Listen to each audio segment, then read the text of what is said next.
we are going to look at how we are going to support independence for the children of this age group. So already most of your children would be around, I mean, 3 plus or 4 plus, or even going to reach 6 plus. So that's okay. It's never late to begin with. So, I mean, I myself, my daughter, she's 6 plus, and she is not completely independent in certain activities, but that's absolutely fine. We still have the time to go with. So, as Madhu said, independence is not just letting the child to do everything by themselves. We are not looking for support at home to do the activities.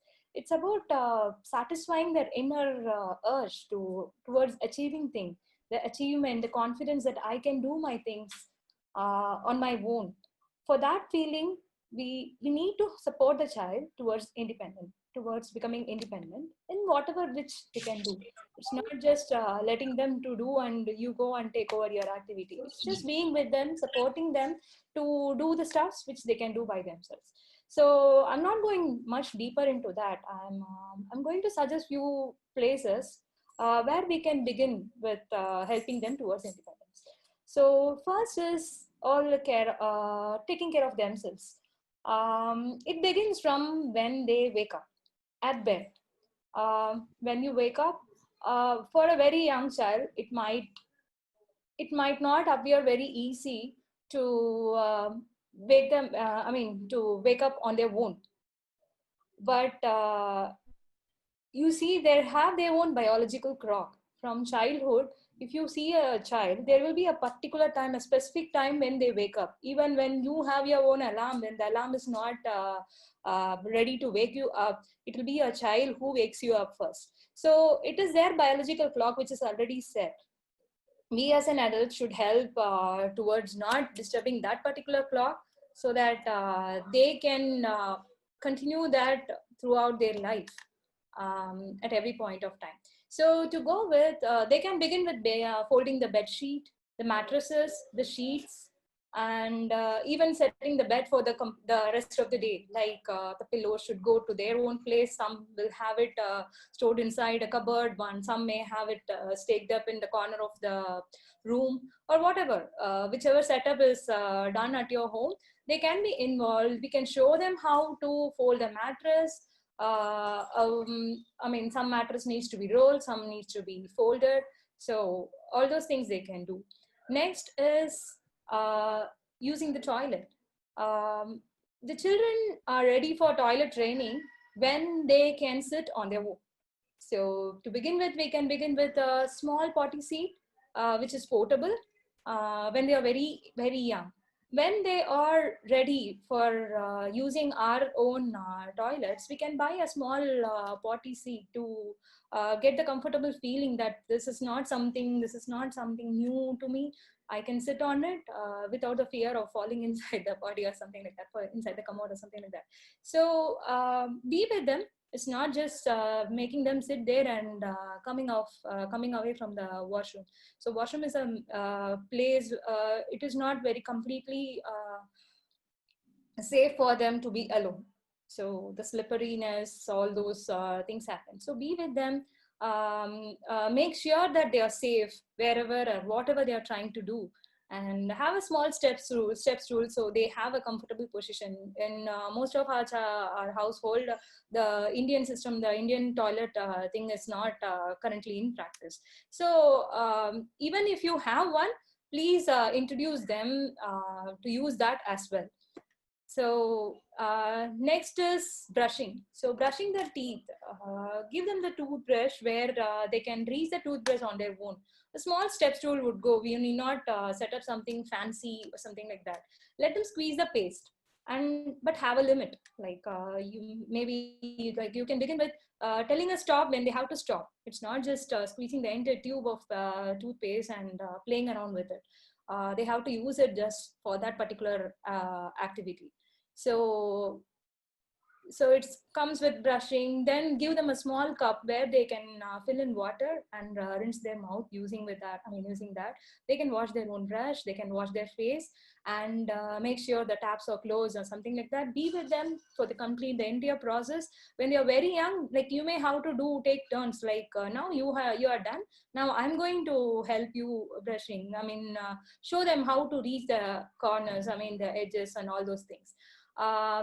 Next is making their morning drink.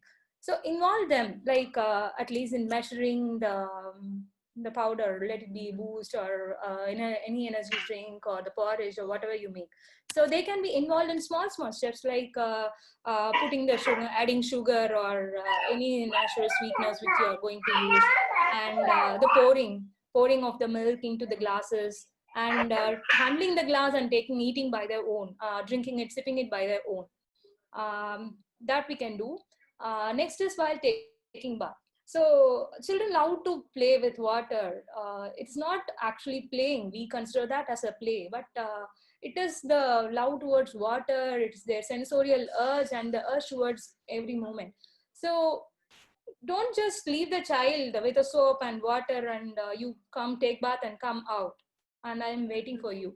You can sit with them, you can talk with them, you apply soap, give them turns to apply soap wherever they can reach first. This is for the very young child. I mean, for the elder ones, you can offer them the opportunity, like weekends, I'll help you towards taking bath for, I mean, taking head bath, something like that. So it is not just completely leaving them over there and coming away from them.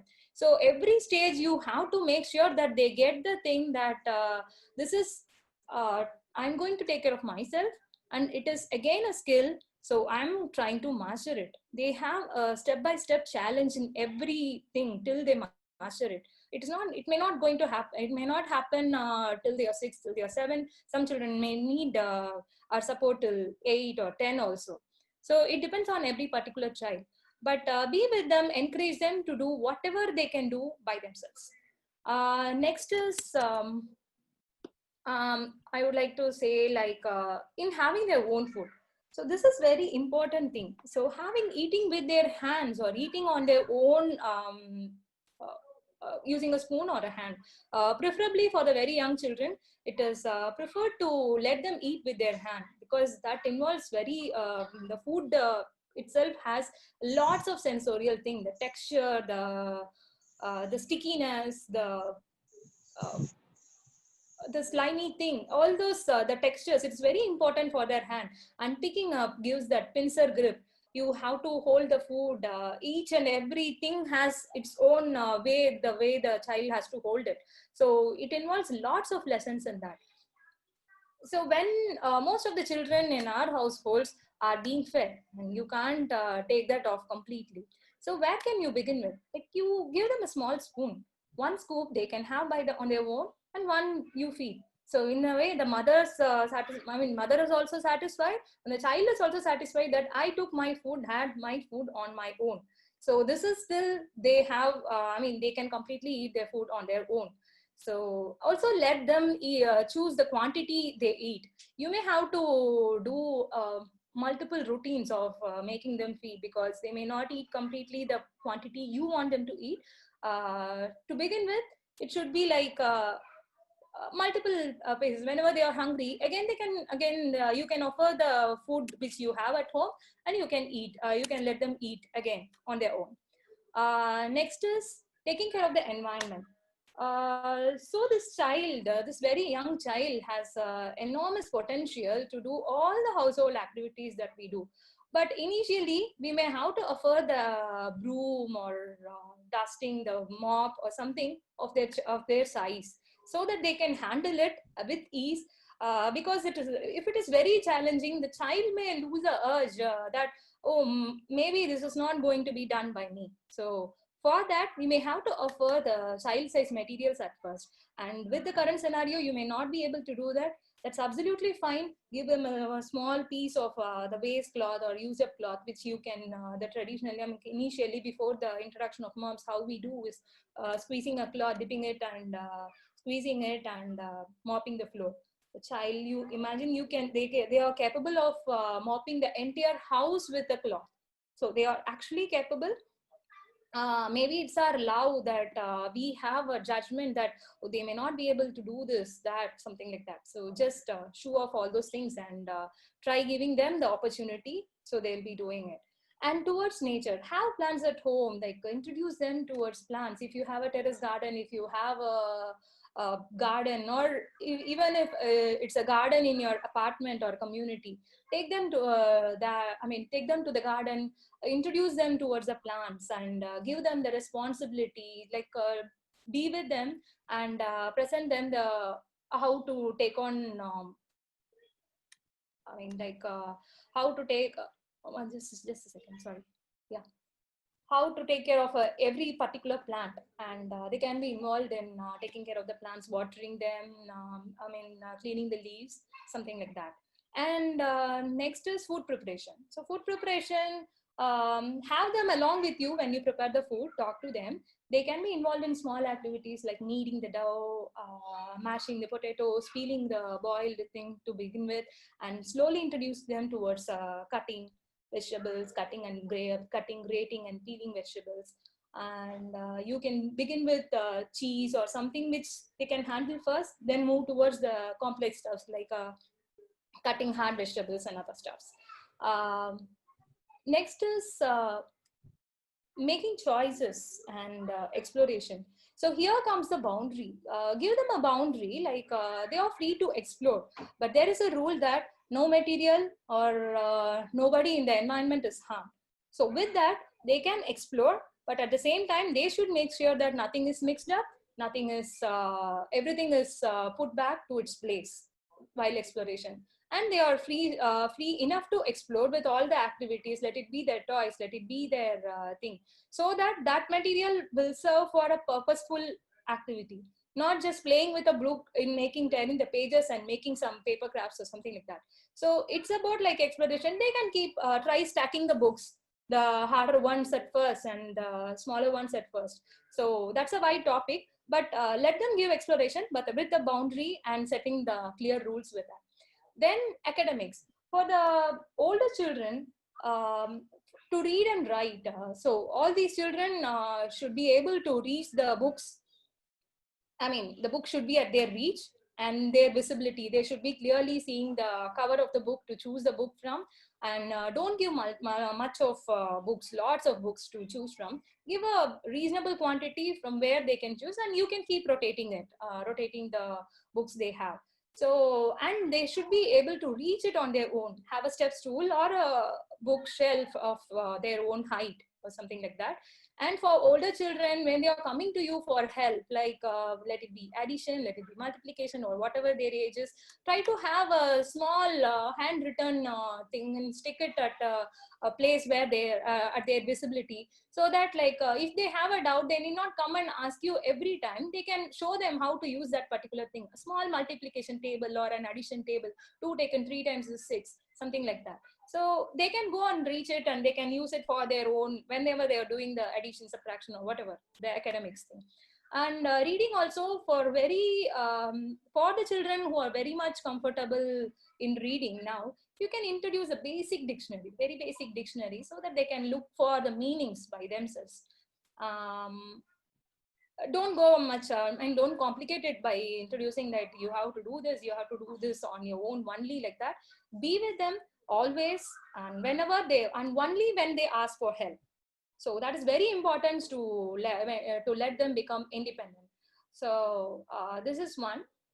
Next we can see what and all we can do to help them towards this, towards achieving this. Patience. So patience is very important to do this, because we as an adult, we always expect them to complete everything fast. So that cannot happen over time. So overnight, this is not an overnight process. So begin slowly. Don't give all the activities, like you have to do the entire activity today by yourself. It's not going to happen. They'll be in a kind of shock. They all have their inner routine, inner cycle set up already. So everything mom was doing it for me, and today all of a sudden she is asking me to do everything. How can I do it? Don't let that happen. we can slowly talk to them, partially let them do and partially you do, and slowly they can take over, they can take it completely over from you. Next is, be prepared for the initial mess. They are going to make mess, they might. Surprisingly, with my son, we have seen that he never spills in even the powder, the porridge powder. He tries to make it on his own. He never spills that. He takes enough care and enough. He knows how to hold it. We were actually surprised because the very first day when he was doing that, he was ready for it. So they have that potential. So be prepared for them. As initially, you may have to spend time in cleaning. It might be an additional work for you, but it will make that patients will be paid. They will show you wonders by making wonders. Next is the worry about safety. So our trainer used to tell always, when the child is when the child knows how to handle it properly, so then they know, I mean, they know their safety, that they know that they can control and they can be safe to use that particular thing. So show them with a knife. Begin with not just giving them a sharp knife, which is when they don't have the control, that self control is not going to work. But when they are enough, I mean, and they are mature enough to listen to you, give them a safe knife with blunt, I mean, which will cut, but is not which should not cut their skin, something like that. So begin with that and slowly proceed towards the knife which we use. And next day, initially they are going to take a very long time. It's okay, because they are not the adults. They are not just they cannot do the thing just the way we do. So, and show them how to it, be present, and show them exactly how to do each and everything, what you are expecting you to do. And please control the urge to correct them. So they are, I mean, as Madhu said, they are prone to make mistakes. It's okay, they will be learning from their mistakes. And please stop the urge to correct them or make them finish the work fast, so that you can go and do your own work. The initial time is the very important thing you spend for your child, than the money, or then whatever you're spending, the money or whatever you're going to buy for your child. Your time is the most important thing you're going to spend for your child in a worthy way. Have faith in them, so they are able to do it. They have immense potential to do the stuffs. Then as Madhu said, prepare the environment for them, so that they can take the things, they can reach the things on their own. And prepare the adults in the family also. Most of us live with the grandparents, especially the grandparents and others. They obviously have more love on our children than us as parents. So talk to them, so they will understand. When it is for their benefit, they will accept it as well. Talk to them, prepare them on why and what you're going to do. Next is, protect the child from the disturbances. When the child is trying to do something, protect them from all sort of disturbances, including our love or the cuteness factor, which will just mesmerize us and try to disturb them. That should not disturb the child in any way when they are concentrating. Set a boundary. When the child is taking bath by himself or herself, it is not just that they can use buckets and buckets of water and use it. They need to know the importance of water conservation and others as well. So set a boundary, like, this is one bucket of water, you have to use this and take bath, like that. And respect his choice. When the child is trying to give you some suggestion in any sort of work, respect their choice. Try to accept that. And if you are not actually, you can't accept that, talk to the child about that, which will help them in becoming independent in voicing their opinions. So I think we are good to go with this for now, for this session.